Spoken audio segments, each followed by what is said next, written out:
Welcome to another episode of the Digital Contractor Show on Turf's Up Radio. My name is Tim Fondrick with Hardscape Marketer, and my guest today is Kevin Moore with Carroll Landscaping, Inc.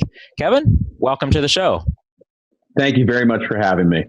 So I'm excited to dive in and learn more about you and your company and just the things that you're doing in the industry. But before we get started, I wanted to share with our listeners a little bit about you and the bio that you provided. So I'll do that now. Kevin A. Moore is a multi-award-winning design, landscape, and general construction expert with 30 years of hands-on experience solving complex grading, retaining wall, erosion, and stormwater management problems, and creating dream outdoor living spaces. A Baltimore native, Kevin has exclusively worked in the Mid-Atlantic area. He is a regular contributing author to several publications, as well as a public speaker who regularly educates a diverse selection of audiences in his ongoing commitment to elevate the professional landscape industry. So once again, Kevin, welcome. And like I said, we're excited to kind of dive in and learn more about you. So I love what you said too about the, I think we talked about this in preparation for the show, but you said to elevate the professional landscape industry. And that's a lot of what we're trying to do here at Turf's Up Radio is to educate, elevate the professionalism in the industry and provide resources. So I'm glad you said that. Yeah, well, I'm happy to do that, and I think it's really a key factor in our industry to explain to potential clients, general contractors, even some architects and engineers that this landscaping is a profession. I have studied and continued my education, learning more about stormwater management, permeable pavements, retaining walls, soil compaction. There's a lot that goes into this, and there's a lot that is different between landscape construction and landscape management. These are two completely different disciplines, and it's sometimes very hard to get people to see the difference without taking a little bit of time to educate them. Interesting. Yeah. So it sounds like, you've done a lot of investing in yourself, of course, to learn the differences and to elevate your own path and career path. Oh, absolutely. Yeah. And myself, our company, we are a landscape construction company. We're a true design build company. So we do not plow snow. We do not mow lawns. We do not fertilize. These are not services that we provide because that is not the scope of our work. That's not the nature of our business. And it's important. Those are very important services, and not to take away from those services, but those simply are not what we do. If you need heart surgery, you don't go to a podiatrist. It's very simple. Yeah. So tell us a little bit more about your company, approximate size or crew size, or just tell us a little bit more about Carroll Landscaping. I'd be happy to. So Carroll Landscaping Incorporated was founded in 1984, March 6th of 1984, actually. So we've been consistently in business for just shy of 36 years. We are a true design build firm, as I said before. So we have a landscape architect, designers on staff. We are more of a problem-solving company. So the average homeowner who wants a 10 by 12 paver patio, for example, that's a rectangle to be set on an area where the grade is already 2% running away from the house, is generally not going to call us because that's not a particularly complicated job. If they get a 2-inch rainfall and the storm drain at the front of their yard fills up to the point where it actually blows out their transformer box, those are the clients who call me. If they want a pavilion that they don't have to have the posts set in between their outdoor kitchen and every 8 feet apart and want it built out of a steel frame construction, they call me. We solve problems. And that's the way we like to look at things, problems and solutions, not just, is there a rubber stamp? Is there a cookie cutter that'll fit every job? That's not our way of approaching this business. Right. Well, I love how you have taken that and it sounds like you really dialed that in terms of who your customer is. And I think we'll cover some of that more later, but I love that you've done that. So very custom work, solving those custom problems throughout. Can you give us a little bit of a size? How many crews are you running, or what does that look like? Sure. So we're currently running 4 hardscape landscape crews, 2 carpentry crews. full time. There are certain subcontractors that we do work with for extremely specialized work. We work year round, so we don't lay off. We've worked straight through this winter, and are actually booked well into late April at this point, full steam ahead. We have professional office staff, as I said, landscape architect, designers. So we're not an enormous company, but we're a substantially sized company, and it works very well for us. Mm-hmm. We have previously, in the mid-2000s, we also owned a wholesale nursery and a retail nursery. We were lucky enough to sell that prior to the economic collapse of 2008. And we basically decided that it was best to dial things back and stick to what we were best at. We cut loose the commercial maintenance crews. We got out of the nursery business. We got out of the annual growing business and focused on landscape construction. And that's what we do. Great. And you guys are located, do you have one location and where is that? Oh yeah, our location, we currently have two locations. We are going to be condensed into one location, but the locations are in both Windsor Mill and Marriottsville, Maryland. Okay. And we will be, hopefully, the remainder of the permitting goes through. Right. Again, dealing with municipalities can be difficult, but moving everything to a centralized location in Marriottsville. So we service Carroll County, Howard County, and about half of Baltimore County, Maryland. It's not a huge service area, but since we do try to do the great majority of our work with our own crews, we want to keep it a manageable service area as well. That's excellent. So that's a great background, of the company. So with that, I think we're going to take a quick break, and we'll be back with more from Kevin Moore with, see what I did there? Kevin Moore with Carroll Landscaping, Inc. So we'll take a quick break. Hey, Turfs Up Radio fans, this is Tim Fondrick with Hardscape Marketer. Are you frustrated or overwhelmed with marketing your business? If you'd like to be a local market leader, create a steady stream of new customers, and spend more time doing the things you love, we can help. We know what it's like to build a landscape business, run crews, and work with customers. If you're ready to grow your business by getting your internet marketing right, download our ultimate internet marketing cheat sheet today at hardscapemarketer.com/cheat sheet. That's hardscapemarketer.com/cheat sheet. Welcome back to another segment of the Digital Contractor Show on Turfs Up Radio. I'm here with Kevin Moore with Carroll Landscaping, Inc. And Kevin, we were talking a little bit during the break about how the company got named, and I'm always interested in origin stories. So would you mind sharing that with us a little bit? Oh, not at all. So we originally started the company in Carroll County, Maryland in 1984.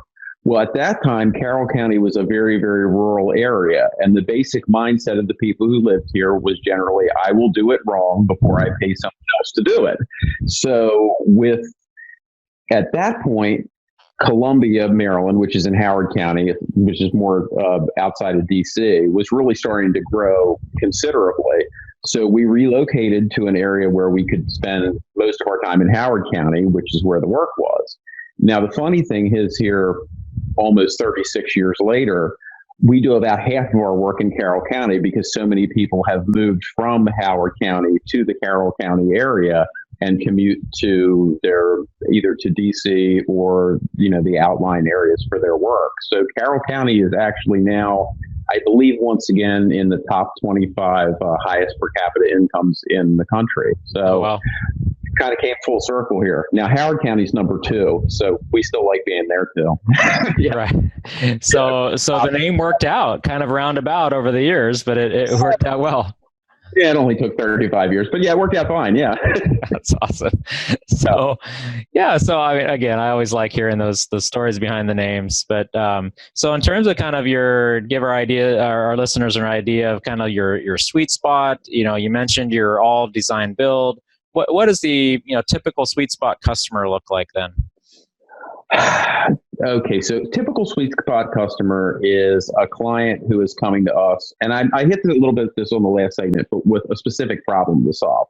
So maybe not, a deck patio package is what we do most of. If you want to talk about a sweet spot job, because as I said, we have our own carpenters and we have our own, masons and hardscape crews. Right. So we can build these things in-house. We're TimberTech AZEC Platinum contractors for our area. We're the Wolf Pro Gold certified contractor for our area. We're also Teco Pro contractors. And these things, I don't know, they don't mean it's things all over the world, but they do mean a lot in our area. So a lot of times a client will start interviewing other contractors and they'll say, oh, sure, we can build the patio, but then we'll be subcontracting the deck. Or we can build you the deck, but we'll subcontract the patio. We start from a slightly different approach. We start from the side, we can design exactly what you want and need to solve your problems. And then we can build it all in-house. And either myself or Bob Jones, who's the president of the company, will take you through the project from start to finish as your point of contact and your project manager. And it simplifies things, and there's a lot of value there when, if you have a question or if you have a problem or you have maybe a problem that you don't know how to solve, if it's really easy to get a hold of the people who do know how to solve that problem and are willing to do it for you expeditiously. Right. Sounds good. So is it, in terms of average project dollar size, what can you give me an idea at all, if you're comfortable, sharing that? Absolutely. The average project dollar size, let's say, and it's going to be a wide range. I'm going to say 35 to 75,000. Okay. Now, that being said, we've been in business through 3 true recessions. Right. We don't turn down work. Now, if it's work we don't do it. But if it is work we do, we don't turn down work. Smaller is fine, and certainly we do a number of larger projects as well. But that is probably an average sweet spot, to answer your question. Great. Mm-hmm. And so again, just kind of recapping. So, in terms of kind of your unique selling proposition, I think you walked through that really well. Like, I think your positioning is, what do you do better than anybody? Well, you start at the design level and you you solve custom problems, and then you're able to walk them through really well, through the entire process, with one of the two of you. Sounds like you really kind of, is that where you position yourself as your USP, your unique selling proposition? Yes. The other thing that I do, and I had a meeting with some of our distributors earlier today, and this is something else that's important to say. We don't necessarily sell price. I feel like a lot of the other contractors in the industry are very hung up on the price point. It has to hit the price point. It has to hit the price point. And they don't take the time to consider the actual value. Strangely enough, we're in one of the only industries where it seems like we're all trying to undercut each other's prices. I hate using car dealership examples, but I'm going to have to use one. So you walk into a car dealership and you go up to the salesperson and you say, I would like the best quality car that you have. And they directly take you to the cheapest car on the lot.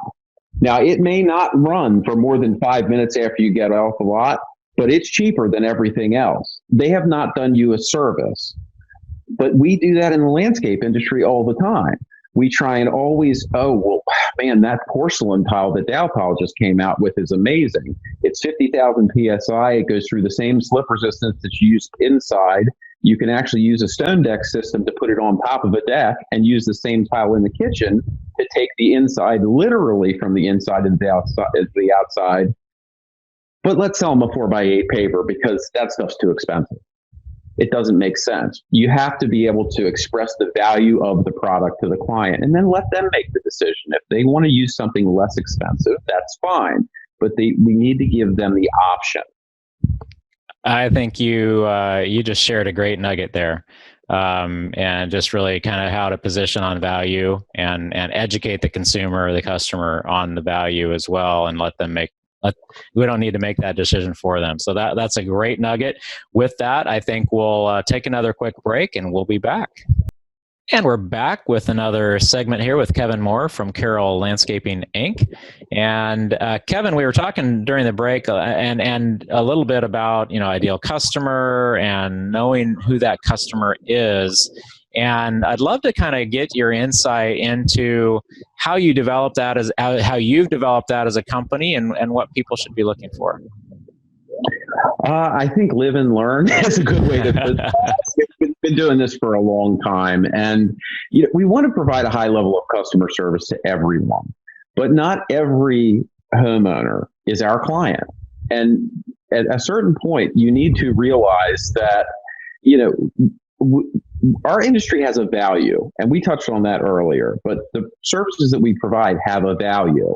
And as a profession, we need to uphold that value when we're meeting with our clients. So I think the best answer to this question, you know, the more that we're able to educate our client in a reasonable manner, the better chance we have of determining whether they are actually a client or not. Because if they are only shopping price, they don't want to talk to me. I don't want to talk to them. They might be wonderful people, that's fine, but they're not looking for the best value job. And they just may not be of the mindset of value. They may not be value oriented. I have clients that I've known, I have friends that I know. They're not value oriented. They're just cheap. And cheap is not what we do. Yeah. And I think that identifying that as part of like your brand narrative and your brand message lays a foundation for all the rest of your marketing. And so let's, since this segment is kind of focused on an overview of your marketing, let's talk about that. I mean, what are some of the top 2 or 3 things that you do kind of overall to market the firm? Generally speaking, I try and do a lot of social media. So I try and regularly put up videos of different jobs, both in progress and during completion, on a number of different social media sites to start with. We have our website, which we've been able to gain a lot of organic web traffic through the company that manages the website, the SEO company, weekly blogs. We certainly still do a certain amount of home shows so that we have that person to person. And I'm a little older, so I still really like the concept of meeting that client in person. As a matter of fact, our closing rate from a sales standpoint is far, far higher on the clients that we meet at the home show, because we've gotten the chance to build a rapport, to ask the questions, to let them know who we are, to show them some of what we do before we go out to their house. The unfortunate thing about that is, with everything being opening up your iPhone and clicking the Google button away for any answer, that the home show is not what it used to be. It doesn't draw the crowds that it used to. Yeah, and I was gonna have you expand on that a little bit. I mean, what are you seeing? In specifically speaking about home shows, that's been a tried and true marketing thing for those in the landscape industry. How is the internet changing that? Do you think? I mean, can you expand on that? Yes, I can, and quite easily. About 10 years ago, we would sell the majority of, maybe a little further back, let's say 15 years ago, we would sell out basically the entire spring through midsummer off of the 2 to 3 home shows that we did in the spring. That was where we met our clients. We had a website. We had people visited from time to time. People still had these giant yellow books. They were called yellow pages. They used to wait. I know, believe it or not, there used to be these things, and people would actually open them up, and we had a half-page ad in one. It was really, and people would call from it.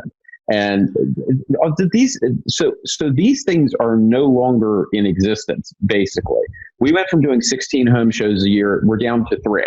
Okay, and we're still on the fence about the 3rd. So it's not that the home shows don't have the potential to be great. It's that the home shows are antiquated. Now, the internet marketing is very, very, it's taken over. I mean, let's be honest. Social media is everything now.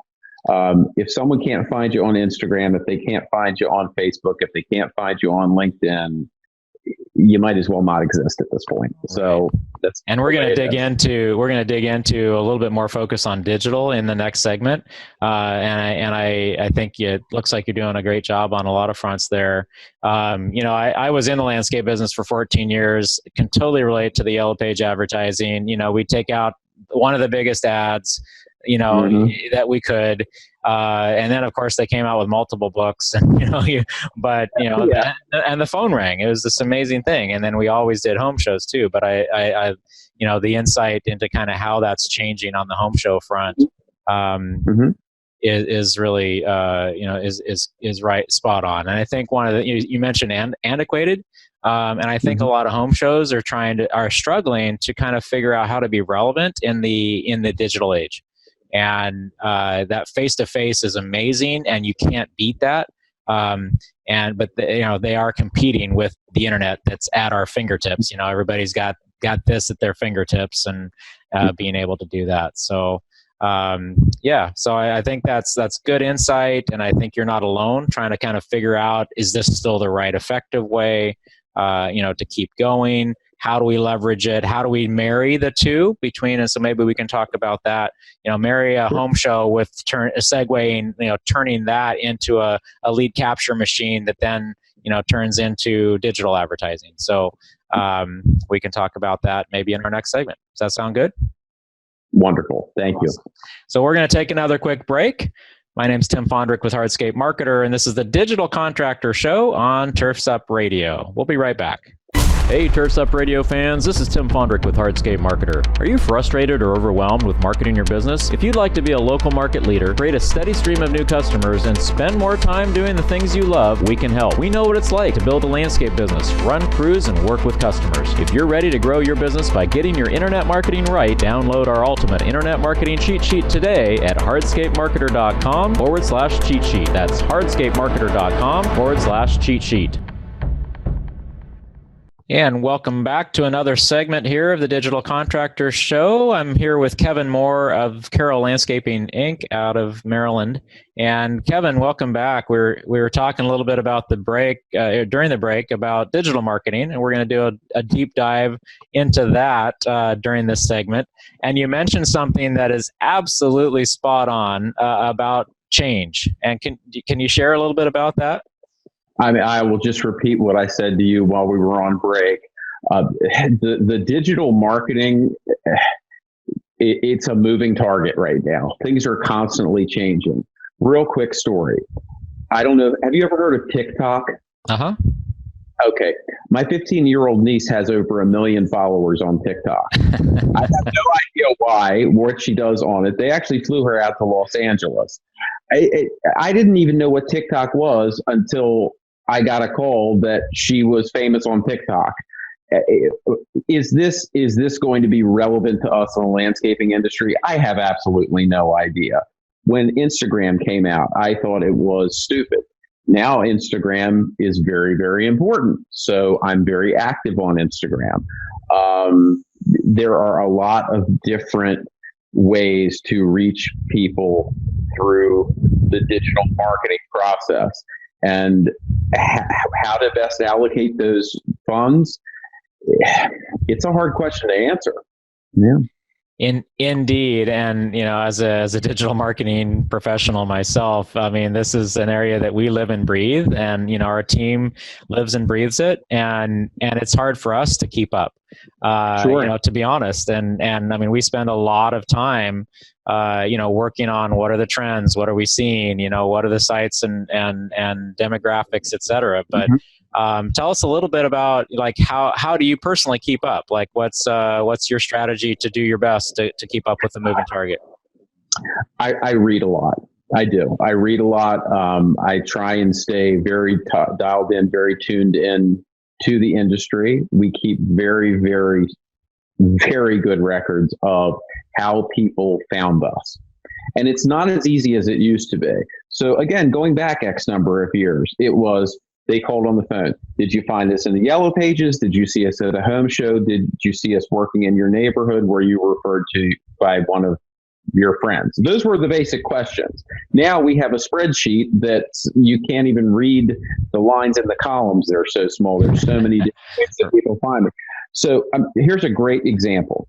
I went to a client not long ago who was referred to me by another client in their neighborhood.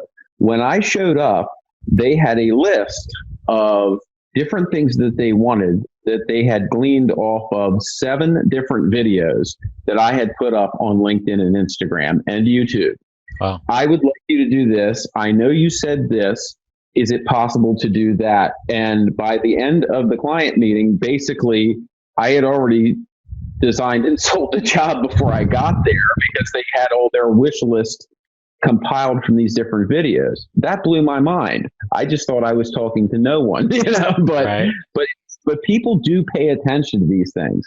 And one thing I can say with absolute certainty is if you're in this industry and you are not putting up not just photographic content, if you're not doing video content, you might as well hang it up.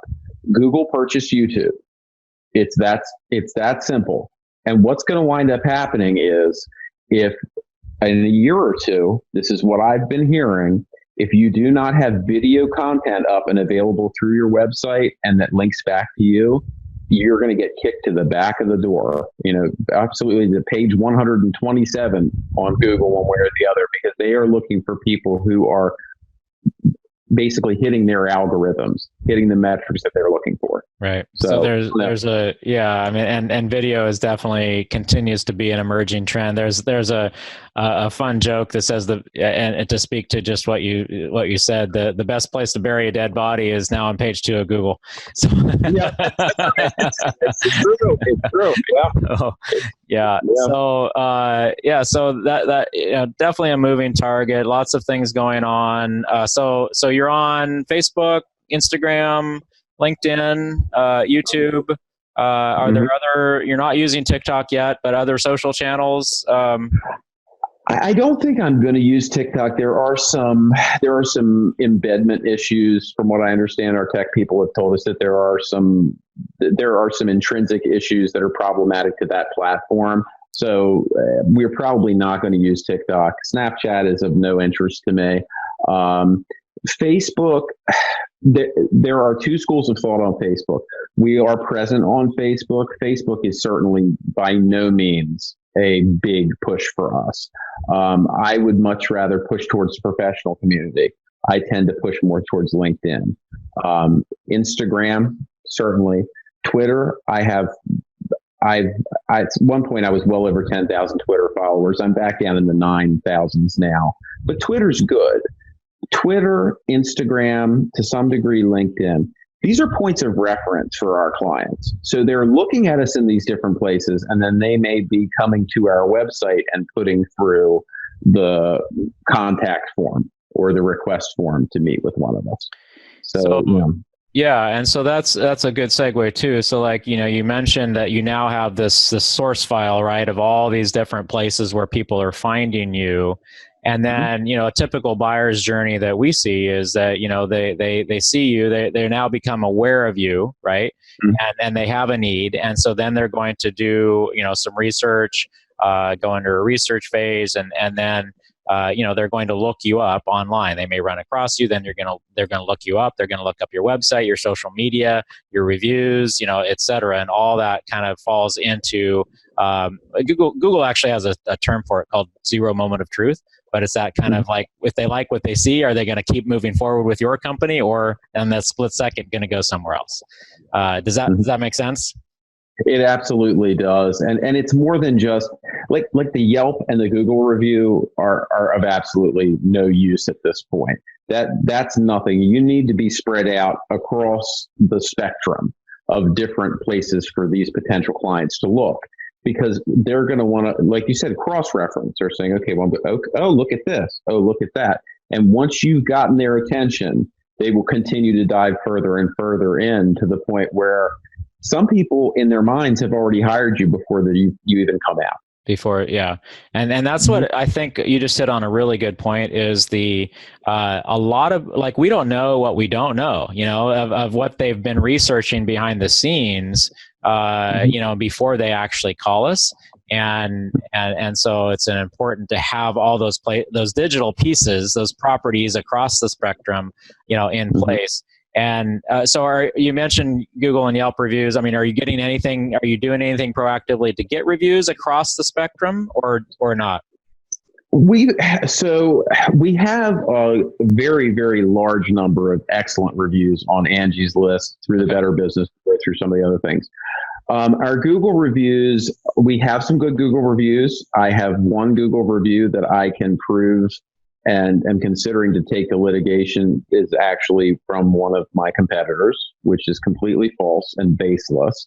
Four of the other reviews are for either the Carroll Landscaping in, I believe it's the Atlanta area, or there's one in Ohio. So people, this is the way I look at Google reviews. And I try and explain these to people, and I see it the same way. The Google review is where you just have a bad knee-jerk reaction. You feel like lashing out at somebody. That's your Google review. The Google review does not take anything other than a quick moment of heated what have you to go and, for all practical purposes, vomit all of your bile out into the internet. Angie's List is a little different. Hal's is a little different. There are different sites to go to where there's a certain amount of vetting of the specific contractor, and also you may have to be a member of said site to actually leave a review. So when you're reading reviews online, I think it's really, really important to also keep in mind there are fake reviews out there too. Maybe this company they've been in business 6 months and they have 30 reviews. Well, they had their cousins, their brothers, their nephews, the couple employees they have, this one write a review, that one write. There's ways around it. So just looking in one place is not good enough. You need to look and look and look. As a consumer, do your due diligence. Yeah, I think that's an important point, and we always stress getting reviews in a multitude of places where the customer is most comfortable leaving review, and then that way you're covering the spectrum, instead of focused on one area. But of course. So good stuff. With that, I think we're going to take another quick break, and we'll be back with more. Excellent. And we're back on the Digital Contractor Show on Turf's Up Radio. Kevin Moore with Carroll Landscaping. Kevin, appreciate you being on the show today, and I'm already learning a lot about you, so it's fantastic. So we talked during the break a little bit about kind of a cause that you're really involved in your company, and it actually goes back to your bio, and it's kind of elevating the industry and the professionalism of the industry. So talk a little bit about what you're doing there. So being a professional landscaper is a career. Okay? It is a profession. And anything that I can do to help get that message out there and spread that message and try and get the next generation involved and interested in whether it be horticulture or hardscapes or, engineering or landscape architecture, landscape design, I'm all in. I'm all in to do that. I love speaking at events where I'm able to share some of my knowledge, some of my history with this wonderful profession that we have. And we do a lot. One of the things that we've done as of recently is we've been working with the continuing education director from Anne Arundel Community College. And they are launching a landscape maintenance technician program through the community college. It's really a fantastic program. It requires 2,500 hours of apprenticeship to earn this degree. The cost to the specific apprentice is very, very low. It is subsidized by the state of Maryland. There is a very specific curriculum and format that's laid out for these individuals, and the companies that are vetted to take on these, they're not really interns technically, they are apprentices. We have a responsibility to them to make sure that we're training them properly on the job, but it's giving people the opportunity to really learn about the landscaping industry, learn how to do things right, and turn this into a career, because this really is a great career. If you don't want to be stuck behind a desk all day, if you want to be able to be outside and outside and meeting different people and learn, and just really enjoying the benefits of this business, there are lots of opportunities here. Yeah. No, and I love actually the apprenticeship concept, and kind of going back to that, because and tying that into a community college format, um, because I think that's a really good marriage, or between kind of community college and education and private, public-private partnership there, where you're bringing the two together and going back into kind of an old school concept of an apprenticeship, right? But Exactly. I love that. Yeah. Yeah. So, I mean, you're doing this kind of elevating the professionalism, elevating the opportunity. Is Mhm. there, like, how has that been? How has that affected you guys as a company? Has it been beneficial for you? And It's definitely been beneficial for me. It's been beneficial for us as a company. We, as most of the people in our industry, and I think most of the construction industry in general, we are struggling to hire new young people. yep. It's very, very difficult. I will share with you that our average age of employee at Carroll Landscaping Incorporated is 50. So we have a lot of wonderful employees who are very dedicated, who are very, very knowledgeable. But the reality of it is we're getting old, and bringing in newer people to teach them the skills that we've learned over the years has been a huge challenge. So we're really hoping that this partnership with the community colleges comes completely full circle to fruition and starts to help bring people in. Um, yeah, anything I can do from an educational to give back, to try and give something back to the community so that we're reinvesting in the future, not just for the landscaping industry, but for our country in general, I'm happy to do. Right.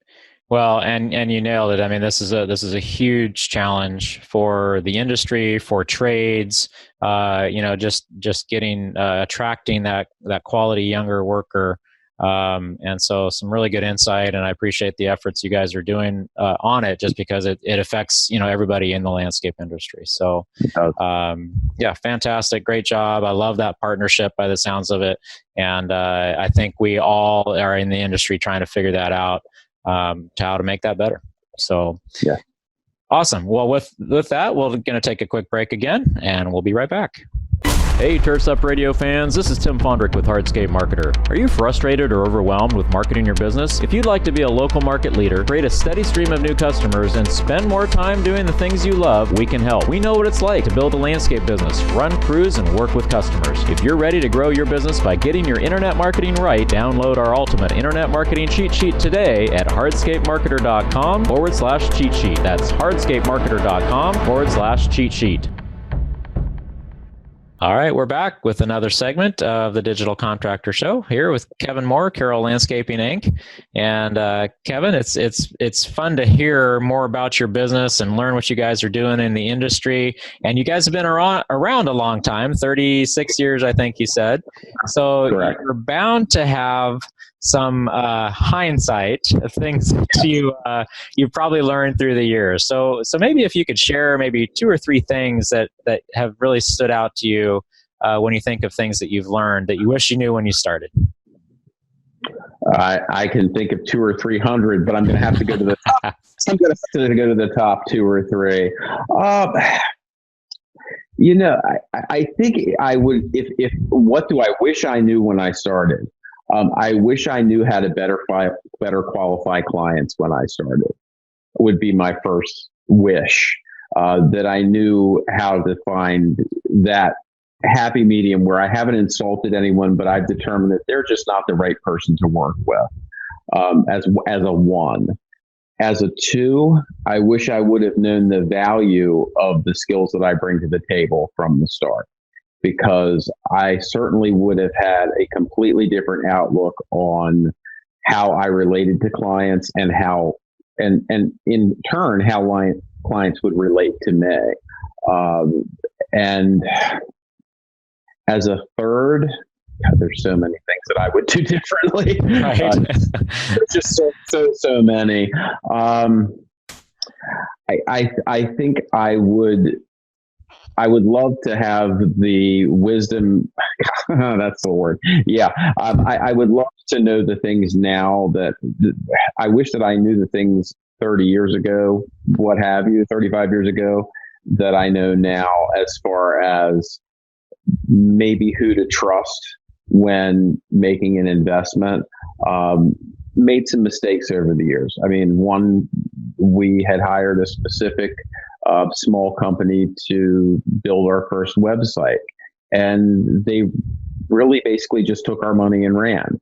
And it wasn't, from the scope of our business, a huge financial loss, but it was a lot of lost time, because there was a couple of years literally that went by where we had this website up, but then the domain name kept falling off, and this was changing and that was changing, and it was constantly down. And,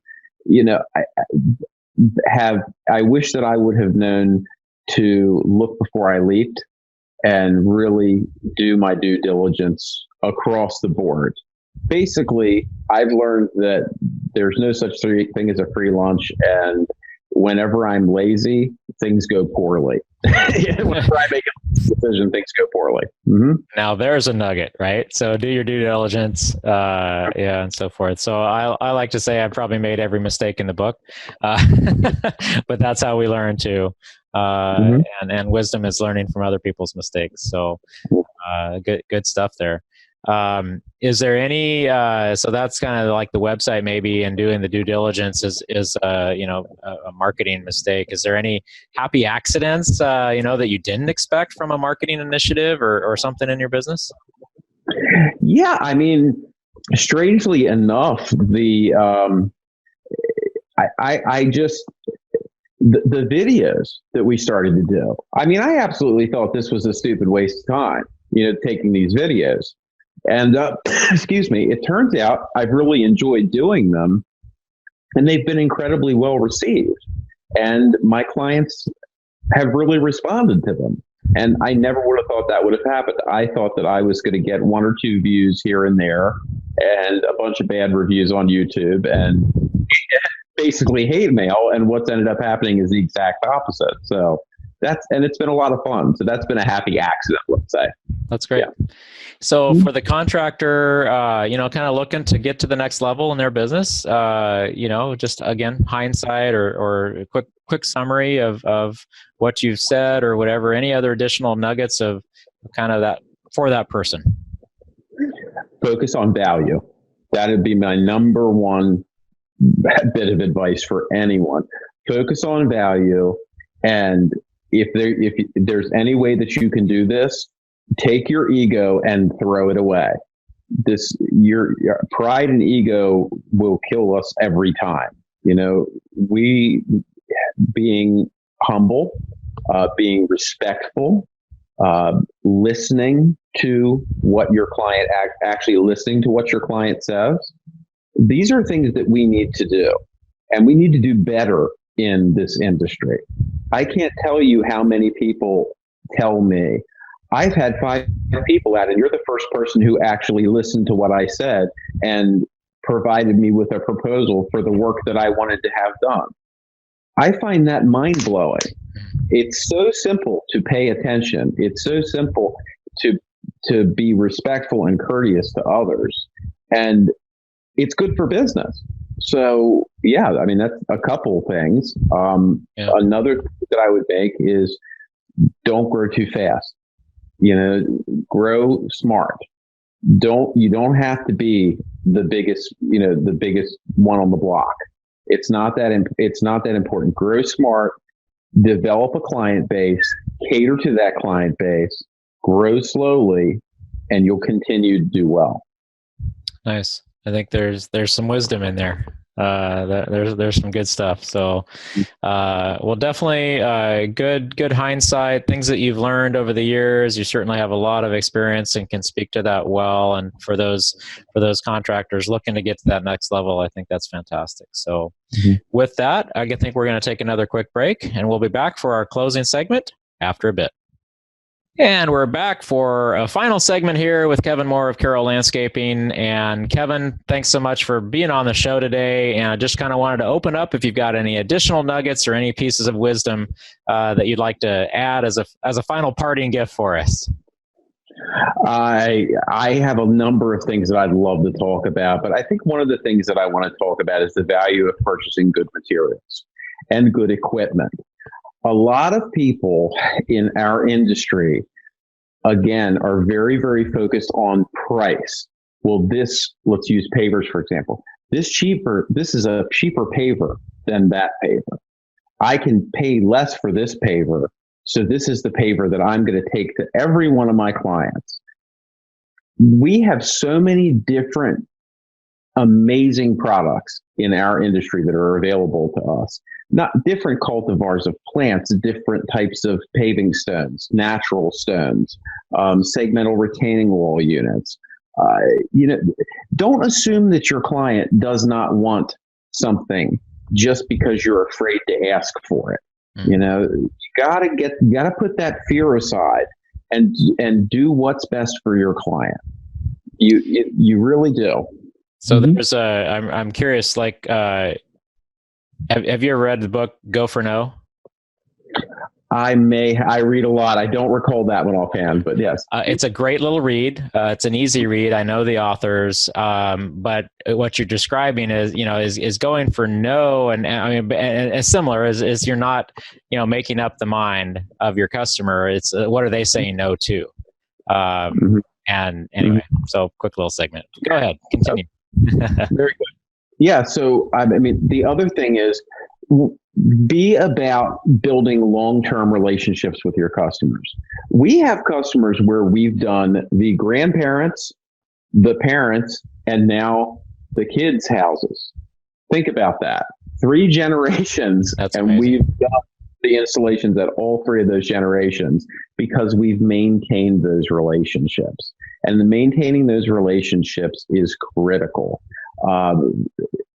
I don't understand this concept of, okay, I'm going to sell something to this client and then run on to the next one and forget about them. Maintain the relationship. People's houses constantly need work. They need improvement. New problems could come up. Stay in the forefront of these people's minds. Have them think of you as a friend. Treat them like they are your friends, and these things will take care of your business for you. Oh, fantastic nuggets there. Thank you for sharing. So if somebody wanted to reach out to you, how do they connect with you? The easiest way to reach out to me directly would be via email, honestly.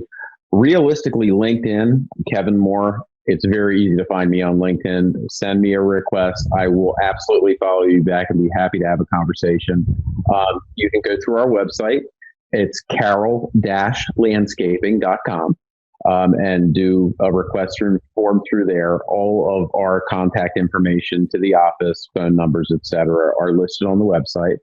You can email me directly at KA Moore, MOORE, C as in Carroll, L as in landscaping, @gmail.com. Instagram's another way to get me.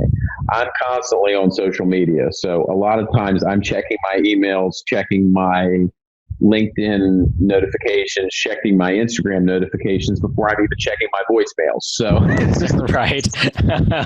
Voicemail? What's that? No, just kidding. So great. Well, I encourage you. Kevin's been able to share a lot of good stuff, and I really appreciate that, and for being on the show today. So reach out to him if you've got any questions or just want to help elevate the industry. And Kevin, we also like to do a quick shout out for Turf's Up Radio. So why don't we do a quick shout out at this point? Why don't we do that? This is Kevin Moore with Carroll Landscaping Incorporated, listening to my favorite radio station, Turf's Up Radio, rocking the green industry. Thank you, Kevin, and thank you for being on the show. And thank you to everybody that listened today, either live or on the podcast replay. And my name is Tim Fondrick with Hardscape Marketer. This is the Digital Contractor Show on Turf's Up Radio. Whatever you do and wherever you are in the green industry, make it a great day.